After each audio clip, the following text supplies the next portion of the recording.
সম্মানিত ভিউয়ার্স, আমি এখন আলোচনা করব রমজানের রোজার সংজ্ঞা এবং রোজার নিয়াতের মাসাইল। সুবহে সাদিক থেকে সূর্যাস্ত পর্যন্ত নিয়াত সহকারে ইচ্ছাকৃতভাবে পান, আহার ও যৌন তৃপ্তি থেকে বিরত থাকাকে রোজা বলা হয়।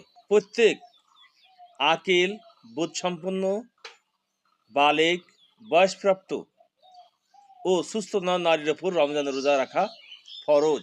ছেলে মেয়ে 10 বছরের হয়ে গেলে তাদের দ্বারা শাস্তি দিয়ে হলেও রোজা রাখানো কর্তব্য। এর পূর্বেও শক্তি হলে রোজা রাখার অভ্যাস করানো উচিত। রোজার নিয়াতের মাসাইল। রমজানে রোজার জন্য নিয়াত করা ফরজ। নিয়াত ব্যতীত সারাদিন পানাহার ও যৌন তৃপ্তি থেকে বিরত থাকলেও রোজা হবে না।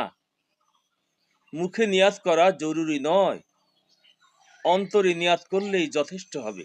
তবে মুখে নিয়াত করা উত্তম এই অর্থে যে তাতে মনের খটকা দূর হয়ে যায়।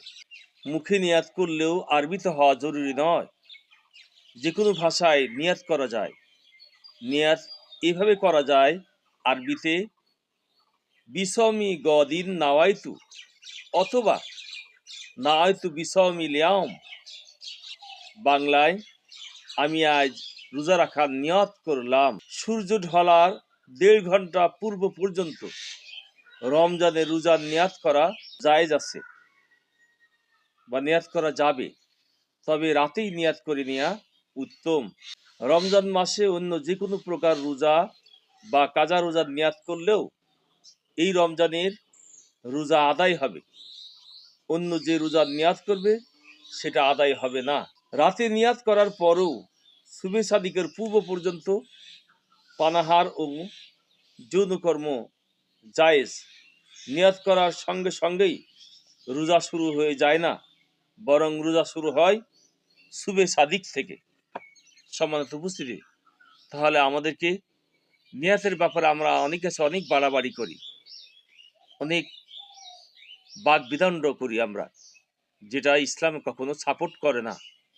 এই জন্য আমরা যে বিষয়টা সহজ আমাদের জন্য সেটাই আমরা গ্রহণ করব, সহজটা আমরা মেনে নেব, অথবা আমাদের সব কিছু গোড়ামিতায় পর্যবেসিত হবে।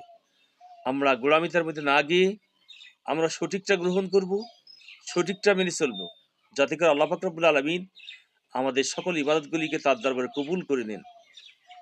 আমিন আমিন। আসসালামু আলাইকুম ওয়া রাহমাতুল্লাহি ওয়া বারাকাতুহু।